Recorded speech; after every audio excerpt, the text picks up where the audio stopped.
Somebody asked me to share the resume that got me the $80,000 pay increase. I can't remember who it is. Sorry.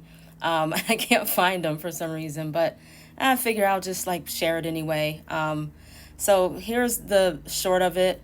As far as resumes goes and who's going to read it, first, the resume is most likely going to go through an ATS, which is the applicant tracking system, and or AI now. And then once that happens, it's going to get in front of a human who's going to do the quickest scan humanly possible. So I just wrote a brief summary here, just really, really quick.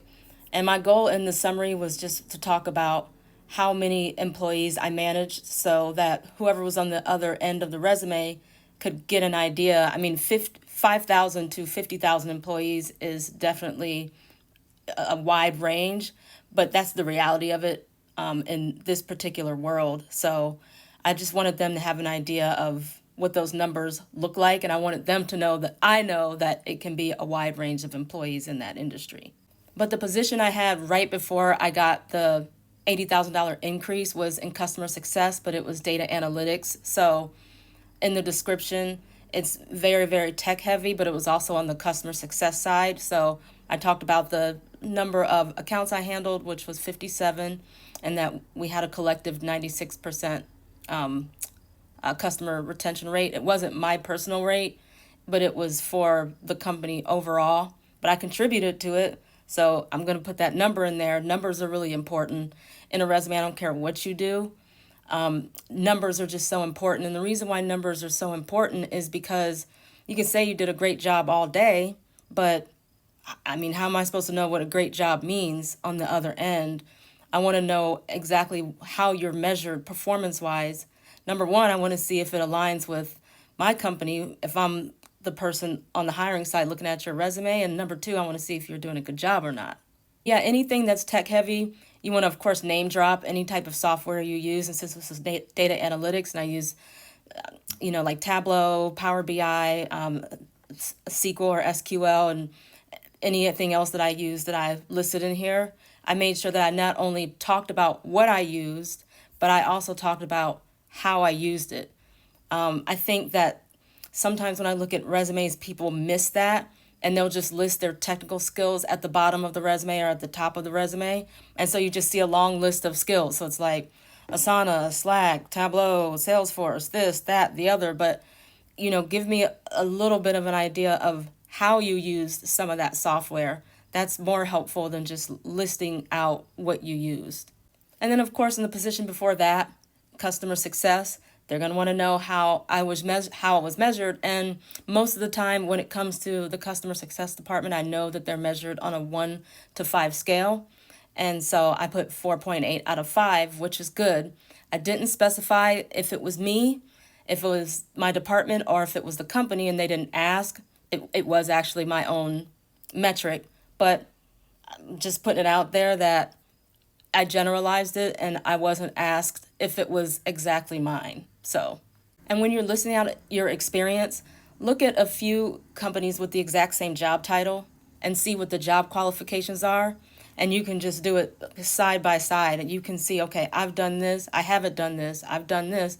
The things that you've done, highlight it and use numbers, use percentages, figures to tell the story of why you were successful at your job.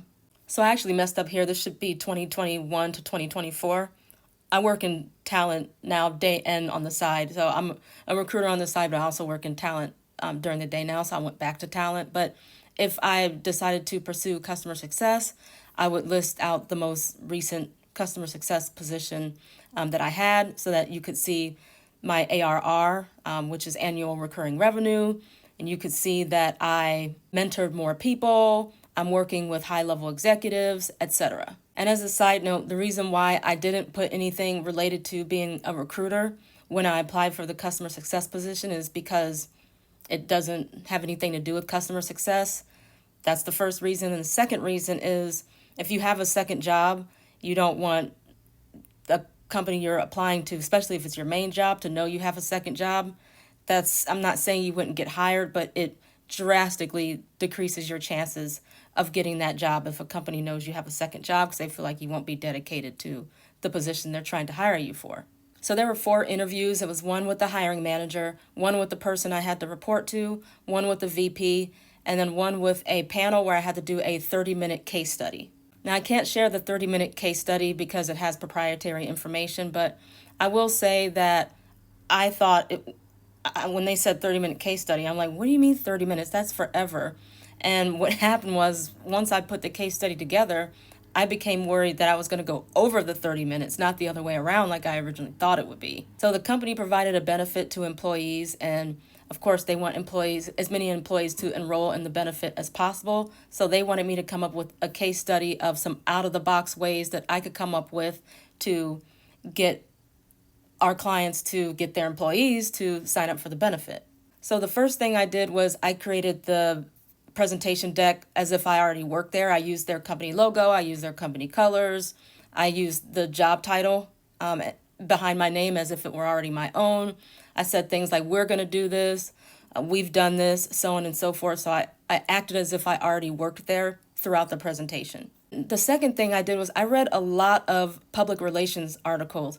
PR articles are good for, like, if you're in sales or anything like that, PR articles are just gold. That's where you get the tea. The reason why you get the tea from the PR articles is because the company's trying to sell their product to shareholders, potential stakeholders, shareholders, and people, the community. So they want you to know what their net worth is, and they want you to know what their goals are, how they plan on staying profitable or becoming more profitable. And a lot of times they'll tell you how many employees they have and how many offices they have, even what departments they're hiring for. They give you a lot of information in those PR articles. So I use that information to my advantage to look up some of their largest clients so I could name drop some of their larger clients in my presentation. And then the third thing I did was I asked the hiring manager for advice or any tips she could provide me to get me through the case study. Luckily, she was an amazing hiring manager. Her name was Julie. She was awesome. Shout out, Julie. She sent me tons of articles. She sent me screenshots. She gave me figures and that I could use in my presentation. I mean, she really, really set me up for success. And the reason why she set me up for success is because hiring managers and recruiters, they actually want you to get hired. I think that people think of it the opposite way, that people are trying to weed you out. And that's not necessarily true. They want you to get hired so they can move on to the next. So if they see that you're making an effort and they see potential in you and that you potentially could get hired, they're going to, a good hiring manager, a good recruiter is going to bend over backwards to make sure you succeed. And that's exactly what she did for me. So anyway, the case study was 22 slides. I think I ended up skipping through a couple of slides because they had a couple of questions. They didn't have a lot of questions, surprisingly. I think they're just sitting through this and waiting for me to shut up. But they didn't have a lot of questions. And I think the 2 questions they had, they only asked because I asked them if they had any questions throughout the presentation. But looking back on the case study and knowing what I know about the job having been in it for 3 years, the case study did a pretty good job showcasing that I understood the business of the company and what their goals were. So I think that contributed to them being able to seal the deal with me. That's it.